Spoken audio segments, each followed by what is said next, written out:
السلام علیکم ورحمۃ اللہ وبرکاتہ۔ اعوذ باللہ من الشیطان اللعین الرجیم، بسم اللہ الرحمن الرحیم، نحمدہ و نصلی علی رسولہ الکریم وآلہ الطیبین الطاہرین المعصومین۔ غیبت امام زمانہ علیہ السلام میں دو بڑی طاقتیں اور دو بڑی عظیم نعمتیں ہمارے پاس ہیں، ایک عزاداری امام حسین علیہ السلام اور دوسرے مرجعیت۔ یہ وہ دو عظیم طاقتیں ہیں جن سے دشمن طاقتیں گھبرائی ہوئی ہیں اور وہ اس کی افادیت کو نقصان پہنچانے کے لیے مسلسل سعی اور کوشش کر رہی ہیں۔ الحمدللہ دشمن طاقتیں ابھی تک تو کامیاب نہیں ہو سکی ہیں، لیکن ہمیں بھی بالکل بیدار رہنا چاہیے اور ان دونوں طاقتوں، ان دونوں نعمتوں اور ان دونوں قوتوں کی حفاظت کرنی ہے، اس لیے کہ یہی وہ عظیم نعمتیں ہیں جن کی وجہ سے ہم زندہ ہیں اور دشمن ہم پر غالب ہونے میں ناکام ہے۔ ایمان کے ساتھ ساتھ عمل صالح کی ضرورت ہے۔ عمل صالح وہ ہے جو خدا اور رسول کی مرضی کے مطابق ہو، اللہ اور رسول کے حکم کے مطابق ہو۔ اور یہ بات کیسے معلوم ہوگی کہ جو عمل ہم کر رہے ہیں یہ اللہ اور رسول کی مرضی کے مطابق ہے یا نہیں؟ تو ظاہر سی بات ہے کہ یا تو قرآن مجید کی آیتوں سے ہمیں معلوم ہوگا یا سیرت معصومین اور اقوال معصومین سے معلوم ہوگا۔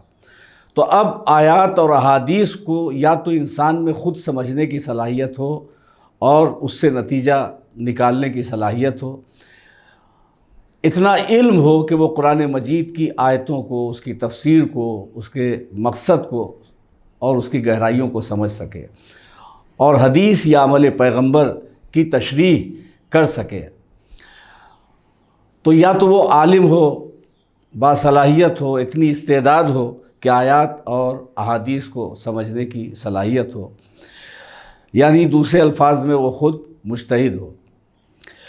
اور اگر عالم نہیں ہے، مجتہد نہیں ہے، تو پھر اب دوسری صورت یہ ہے کہ وہ کسی عالم یا وہ مجتہد کہ جس میں تمام شرطیں اجتہاد کی پائی جاتی ہوں، پھر اس کی تقلید کرے گا۔ وہ جس طریقے سے ہمیں بتائے گا کہ ہمیں کیسے عمل کرنا ہے، اس کے فتوے کے مطابق ہمیں زندگی گزارنی ہے۔ اور یہ ایک چیز بالکل عقل، فطرت، قرآن، حدیث کے مطابق ہے۔ خود قرآن مجید میں ارشاد ہے کہ فَاسْأَلُوا أَهْلَ الذِّكْرِ إِن كُنتُمْ لَا تَعْلَمُونَ، اگر تم نہیں جانتے تو اس سے پوچھو جو جانتا ہے۔ تو اب دیکھیے فطرت کیا ہے؟ فطرت یہ ہے کہ انسان جو چیز نہیں جانتا ہے اس کو جاننے کی خواہش اس کے دل میں ہوتی ہے۔ یہاں تک کہ بچہ گود میں ہوتا ہے تب بھی وہ پوچھتا رہتا ہے یہ کیا ہے، یہ کیا ہے، یہ کیا ہے۔ یہ خود بتا رہا ہے بچہ پوچھ کر کے کہ یہ کیا ہے، کہ جاننے کی خواہش جو یہ بیدار ہو رہی ہے یہ فطرت کے مطابق ہے۔ تو بچہ اپنے بڑوں سے پوچھتا ہے وہ جو وہ نہیں جانتا، اور بڑے اس شخص سے پوچھتے ہیں کہ جو عالم ہو، باصلاحیت ہو، جس میں قابلیت پائی جاتی ہو، یعنی جس سے امید ہو کہ وہ بتا سکے گا، تو اس سے دریافت کرتا ہے، اس سے پوچھتا ہے۔ اور یہی ایک ذریعہ ہے کہ جس کے ذریعے سے ہم جو چیزیں معلوم نہیں ہیں ان کا علم حاصل کر سکیں۔ خود امام جعفر صادق علیہ السلام جو ہمارے چھٹے امام ہیں، آپ کا یہ قول اصول کافی جلد اول میں موجود ہے، جس میں آپ فرماتے ہیں کہ بغیر سمجھے بوجھے اور بغیر جانے ہوئے اگر کوئی عمل انجام دیا جائے گا تو خدا اسے قبول نہیں کرے گا۔ دیکھیے ہر چیز کے لیے معرفت ضروری ہے، اس چیز کو پہچاننا ضروری ہے، اور دوسری بات یہ ہے کہ یقینی طور پر یہ معلوم ہونا چاہیے کہ اس وقت ہماری ذمہ داری کیا ہے، اس وقت ہمارا فریضہ کیا ہے، اس وقت ہم عمل کیسے کریں۔ تو اب یا تو ہمیں خود معلوم ہو، اور اگر ہمیں معلوم نہیں ہے تو پھر اس سے معلوم کریں کہ جس کو معلوم ہے۔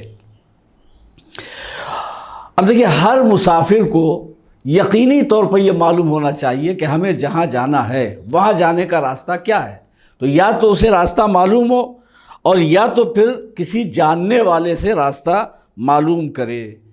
تو اگر راستہ معلوم ہے تو کیا کہنا، اسے کسی سے پوچھنے کی ضرورت نہیں ہے۔ تو اسی طریقے سے شریعت کا راستہ ذمہ داریوں کا راستہ، احکام کا راستہ اگر اسے خود معلوم ہے تو وہ مجتہد ہے، اس سے دریافت کرنے کی ضرورت، اسے کسی کو سے دریافت کرنے کی ضرورت نہیں ہے۔ لیکن اگر راستہ نہیں معلوم ہے تو جیسے زندگی کے تمام شعبوں میں ہم اس شعبے کے ماہر سے معلومات حاصل کرتے ہیں، اسی طریقے سے جب دین اور شریعت کا مسئلہ ہو، جب فرائض کی ادائیگی کا مسئلہ ہے، تو ہماری ذمہ داری ہے کہ جو دین اور شریعت سے واقف ہے، عالم ہے، مجتہد ہے، جس میں تمام شرطیں اجتہاد کی پائی جاتی ہیں، تو ہم اس کی باتوں پہ عمل کریں۔ پتہ چلا کہ یہ پوچھنا، یہ دریافت کرنا، دوسرے کے بتائے ہوئے راستے پر عمل کرنا، یہ جو تقلید ہے، بظاہر ہو سکتا ہے کہ لفظ تقلید سے کچھ لوگ گھبرا رہے ہوں، لیکن دنیا میں کوئی ایسا انسان نہیں ہے کہ جو تقلید سے آزاد ہو۔ کھانے پینے میں تقلید کرتا ہے، پہننے میں تقلید کرتا ہے، رہن سہن میں تقلید کرتا ہے، مکان بنانے میں تقلید کرتا ہے، لباس کے ڈیزائن میں تقلید کرتا ہے، تو زندگی کے تمام معاملات میں وہ تقلید کر لیتا ہے۔ جب دین کا معاملہ آتا ہے تو کہتا ہے ہمارے لیے تو کتاب خدا کافی ہے۔ کتاب خدا کافی ہے ان لوگوں کے لیے کہ جنہیں اللہ نے عالم بنا کر کے اس روئے زمین پر بھیجا ہے، ورنہ دنیا کے تمام انسانوں کو کتاب کے ساتھ ساتھ ہادی اور رہنما کی بھی ضرورت ہے۔ یہ اجتہاد اور تقلید کا مرحلہ ایسا ہے کہ لوگ کہتے ہیں ہماری سمجھ میں نہیں آ رہا ہے۔ دیکھیں، آپ کی سمجھ معیار دین نہیں ہے، آپ کی سمجھ ناقص بھی ہو سکتی ہے، تو سمجھ میں نہ آنا اس بات کی دلیل نہیں ہے کہ یہ درست نہیں ہے مسئلہ۔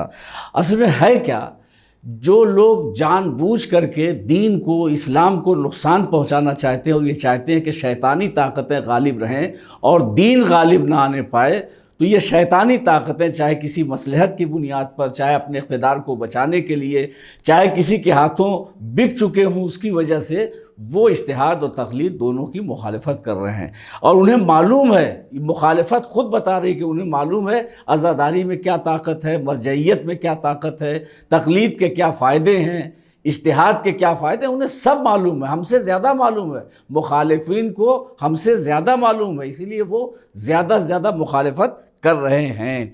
دیکھیں ہے کیا، ماضی میں لوگوں نے دیکھا کہ آیت اللہ مرزا شیرازی نے تمباکو کے خلاف فتویٰ دیا تو صورتحال یہ ہوئی کہ سلطان ناصر الدین اس دور کے جو بادشاہ تھے ان کو حقہ نہیں ملا، اور جب لوگوں نے کہا کہ جب لوگوں سے انہوں نے کہا کہ حقہ ہمارا کیوں نہیں آیا، تو بتایا کہ ملکہ صاحبہ نے منع کیا ہے۔ تو انہوں نے ملکہ سے پوچھا، اہلیہ سے پوچھا، بیگم سے پوچھا، کہا کہ کس نے روکا ہے حقہ ہم کو دینے کے لیے؟ کہا جس نے تمہیں ہمارے اوپر حلال کیا یا ہمیں تمہارے اوپر حلال کیا ہے اسی نے تمباکو حرام قرار دیا ہے۔ اس فتوے کا اثر یہ ہوا کہ اس وقت کی جو شیطانی اور طاغوتی طاقتیں تھیں وہ شکست کھا گئی ایک فتوے کے ذریعے سے۔ کچھ دنوں پہلے آپ نے سلمان رشدی کے خلاف آیت اللہ خمینی کے فتوے کی طاقت دیکھی کہ وہ پھر منہ دکھانے کے قابل نہیں رہا، اور اس کے بعد اس سے پہلے جو واقعہ پیش آیا وہ یہ کہ انقلاب اسلامی ایران، اس نے زمانے کو بتایا کہ ایک مفتی کی، ایک مرجع کی طاقت کیا ہوتی ہے، اور نتیجہ کیا ہوا کہ 2500 سال پرانی جو بادشاہت تھی اس نظام حکومت کی بنیادوں کو اکھیڑ کر پھینک دیا، اور ایک انقلاب آ گیا، اسلامی انقلاب، کہ جہاں پہ بے دینی عام تھی وہاں آج اسلام کی حکومت ہے۔ تو اب یہ دنیا ڈری ہوئی ہے اجتہاد اور تقلید اور مرجعیت کی طاقت سے، عزاداری کی طاقت سے۔ ہماری ذمہ داری ہے کہ ہم شیطانی طاقتوں کے مقابلے میں بیدار رہیں، جاگتے رہیں، اور یہ سمجھیں کہ اس عظیم ترین نعمت کو کوئی نقصان نہ پہنچنے پائے، اور ہم مرجع کی طاقت کیا ہے اور عزاداری کی قوت و طاقت کیا ہے اس پہ خود غور کریں اور زمانے کو بتائیں، اور اس سے ہم غافل نہ ہونے پائیں۔ دیکھیں غیبت امام میں یہی راستے کا چراغ ہے، اسی کے ذریعے سے ہم کو منزل نظر آئے گی۔ اگر اس سے غافل ہو گئے تو نگاہوں سے راستہ اوجھل ہو جائے گا، منزل تک پہنچنا مشکل ہو جائے گا۔ لہٰذا ہماری ذمہ داری ہے کہ مرجعیت کے خلاف جو طاقتیں ہیں ان کا نشانہ ہم نہ بننے پائیں۔ بہت سے لوگ تھے جو مولا کائنات کے ساتھ ساتھ جنگ صفین تک تھے، لیکن جنگ صفین کے بعد بدل گئے۔ ایسا نہ ہو کہ دشمن سازشوں میں کامیاب ہو جائے اور جو مومنین اور مومنات امام زمانہ علیہ السلام کے لشکر میں شامل ہونے کی تمنا کر رہے ہیں اور آرزو کا اظہار کر رہے ہیں، کہیں ایسا نہ ہو کہ ہم مرجعیت اور عزاداری کی طرف سے غافل ہو کر کے شیطان کا نشانہ بن جائیں اور انتظار ہمارا جو ہے وہ بیکار ثابت ہو۔ لہٰذا ہماری ذمہ داری ہے کہ ہم تقلید کو سمجھیں، مسائل پہ عمل کریں یہ سمجھ کر کے کہ ہمارے دور کے جو مرجع عالی قدر ہیں ان کا فتویٰ کیا ہے، تاکہ ہمارے اعمال خدا اور رسول کی نگاہ میں قبول ہوں۔ پروردگار عالم ہم سب کی توفیقات میں اضافہ کرے اور دشمنوں کی سازشوں سے ہم سب کو محفوظ رکھے، آمین یا رب العالمین۔ خدا حافظ، فی امان اللہ۔